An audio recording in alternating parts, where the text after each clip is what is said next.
सवाल है भाईजान कि अगर कुरान करीम फरमाती है कि हज़रत सल्लल्लाहु अलैहि वसल्लम को फांसी नहीं दी गई यानी सूली नहीं दी गई, तो मेरा सवाल आपसे है तो क्या हज़रत सल्लल्लाहु अलैहि वसल्लम जिस्मानी आसमान में उठाए गए हैं या रूहानी आसमान में उठाए गए हैं? और मैं जानना चाहता हूँ आपसे, यदि जिस्मानी उठाए गए हैं तो आसमान में क्या जिस्म जा सकता है? क्या जिस्मानी बॉडी क्या हवन में जा सकती है? और या अगर रूहानी गए हैं तो उनका जिस्मानी शरीर कहाँ है? तो मैं जानना चाहता हूँ कि हज़रत सल्लल्लाहु अलैहि वसल्लम अगर उनको आसमान में उठा लिया गया है तो किस तरह उठाया गया है? अगर ऐसा नहीं आप मानते तो मैं आपको बतलाना चाहता हूँ कि हज़रत सल्लल्लाहु अलैहि वसल्लम को सूली दी गई है और गुनाह की मुआफ़ी के लिए उन्हें सूली दी गई है कि जो कोई भी उन पर ईमान लाए वो हलाक ना हो पर हमेशा की ज़िंदगी आसमान में पाए, क्योंकि गुनाह की मुआफ़ी खून से है और हज़रत सल्लल्लाहु अलैहि वसल्लम की खून जो है सलीब पर बहाया गया है और जिन लोगों ने उन पर ईमान लाए तो उनको आसमान की ज़िंदगी। अस्सलामु अलैकुम। हज़रत ईसा अलैहिस्सलातु वस्सलाम के ताल्लुक़ से मुसलमानों का ये अक़ीदा है कि अल्लाह तबारक व तआला ने उन्हें जिस्म के साथ आसमान पर ज़िंदा उठाया है और वो क़यामत के करीब दुनिया में तशरीफ़ लाएंगे। और हज़रत ईसा अलैहिस्सलातु वस्सलाम के ताल्लुक़ से ये अक़ीदा कि उनको सूली दे दी गई बिल्कुल बातिल है। तारीख़ी शवाहिद, नक़ली और अक़ली दलाइल इसकी तरदीद करते हैं। ख़ुद बाइबिल में इसकी तरदीद मौजूद है। आइए कुरान और हदीस की रोशनी में हम हज़रत ईसा अलैहिस्सलातु वस्सलाम के ताल्लुक़ से इस अक़ीदे को समझते हैं और बाइबिल के हवालों से हम इस बात को साबित करेंगे कि हज़रत ईसा अलैहिस्सलातु वस्सलाम को ज़िंदा आसमान पर उठाया गया है। इसी तरह अक़ीदा कफ़ारा यानी हज़रत ईसा अलैहिस्सलातु वस्सलाम को गुनाहों की पादाश में सूली दे दी गई, ये बिल्कुल बातिल है। दलाइल की रोशनी में इसकी हकीकत को भी जानेंगे। सूरह निसा आयत नंबर 157 में अल्लाह तबारक व तआला का इरशाद है, वक़ौलिहिम इन्ना क़तलनल मसीह ईसा इब्न मरियम रसूलल्लाह वमा क़तलूहु वमा सलबूहु वलाकिन शुब्बिह लहुम। और उनका ये कहना कि हमने मसीह ईसा इब्न मरियम जो अल्लाह के रसूल हैं उनको सूली पर चढ़ा दिया, उनको सूली दे दी। उनका ये कहना गलत है, बल्कि असल बात यह है कि उन्हें ना तो उन्होंने कत्ल किया है वमा सलबूहु और ना उनको सूली दी है, वलाकिन शुब्बिह लहुम, बल्कि अल्लाह तबारक व तआला ने उनके लिए किसी और को मुशाबे बना दिया। ये आयत वाज़ेह करती है कि हज़रत ईसा अलैहिस्सलाम को न कत्ल किया गया और ना ही सूली दी गई, बल्कि अल्लाह ने उन्हें अपनी तरफ उठा लिया है।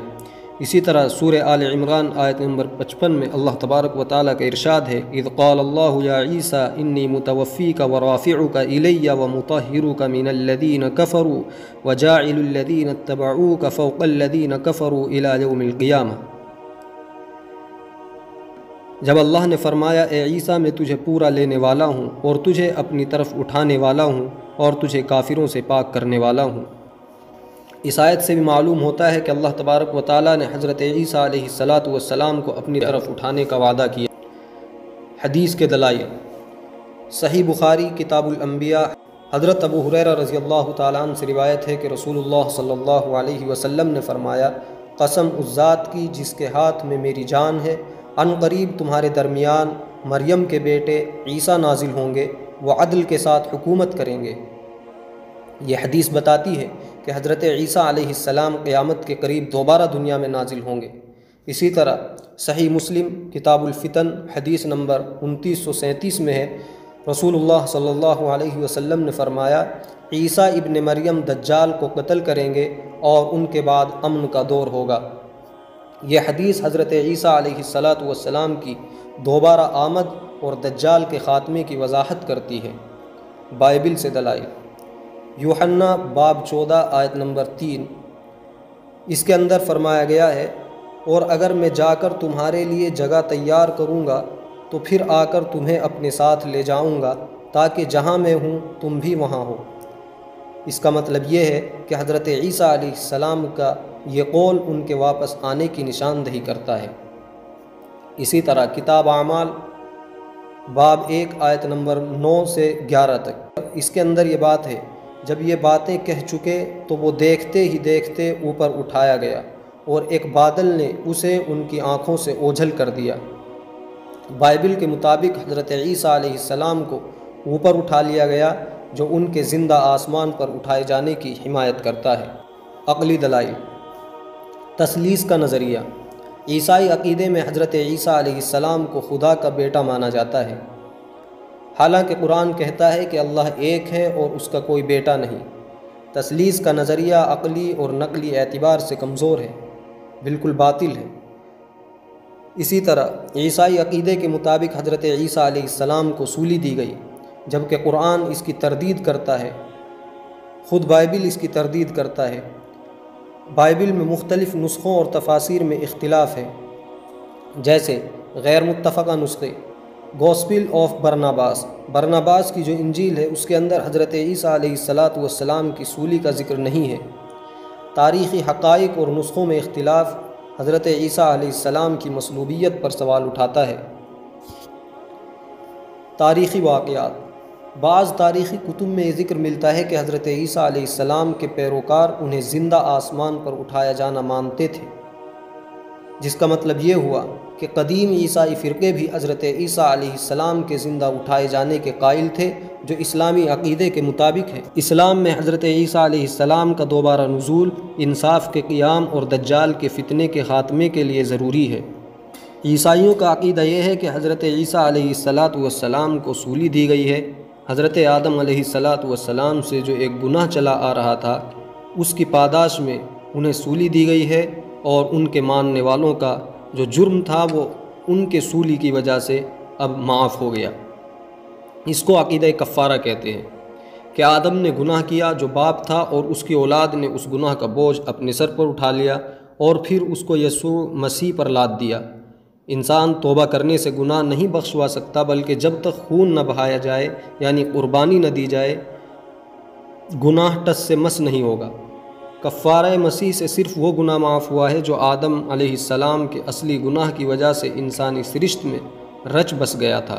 اس کے برخلاف اسلام کے اندر عقیدہ شفاعت ہے۔ ہر شخص اپنے ہی گناہ کا عذاب سہے گا، کوئی اور شخص اس کے گناہ کا بار اپنے سر پر نہ اٹھائے گا۔ اگر انسان سابقہ گناہوں سے باز آ جائے اور اللہ کے سامنے توبہ کرے تو وہ عذاب میں مبتلا نہ ہوگا۔ نبی کریم صلی اللہ علیہ وسلم کی شفاعت سے سب گناہ معاف ہو جائیں گے۔ اب ہم ان جزیات کو قرآن اور بائبل میں دیکھیں گے کہ اس کے بعد آپ خود فیصلہ کر لیں کہ وسیلہ نجات کفارہ مسیح ہے یا شفاعت محمدی۔ گناہ کے ایک دوسرے کی طرف انتقال کو قرآن نہیں مانتا۔ اللہ تعالیٰ کا فرمان ہے وَلَا تَزِرُ وَازِرَةٌ وِزْرَ أُخْرَى، کوئی بوجھ اٹھانے والا کسی دوسرے کا بوجھ نہ اٹھائے گا۔ دوسری جگہ ارشاد ہے وَأَن لَيْسَ لِلْإِنسَانِ إِلَّا مَا سَعَى وَأَنَّ سَعْيَهُ سَوْفَ يُرَى، انسان کو صرف اپنے کیے ہوئے اعمال کا بدلہ ملے گا اور اس کے اعمال اس کو عن قریب دکھائے جائیں گے۔ یہ نہیں کہ یہ یک طرفہ اصول ہے، بائبل بھی اس کی تصدیق کرتی ہے۔ کتاب حزقیل باب 18 آیت نمبر 20 میں ہے جو جان گناہ کرتی ہے وہی مرے گی، بیٹا باپ کے گناہ کا بوجھ نہ اٹھائے گا اور نہ باپ بیٹے کے گناہ کا بوجھ۔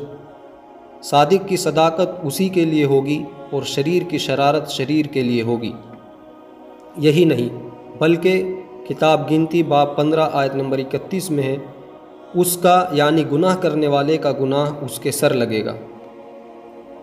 حضرت موسیٰ علیہ السلام کی تورات کے آخری صحیفے استثناء میں لکھا ہے کہ بیٹوں کے بدلے باپ نہ مارے جائیں، نہ باپ کے بدلے بیٹے مارے جائیں، ہر ایک اپنے ہی گناہ کے سبب سے مارا جائے۔ حضرت آدم علیہ السلام کا گناہ تمہارے باپ دادا کے سر کیوں پڑ گیا؟ بائبل تو کہتی ہے کتاب یرمیہ باب 31 آیت نمبر 30 کے اندر ہر ایک اپنی ہی بدکرداری کے سبب سے مرے گا۔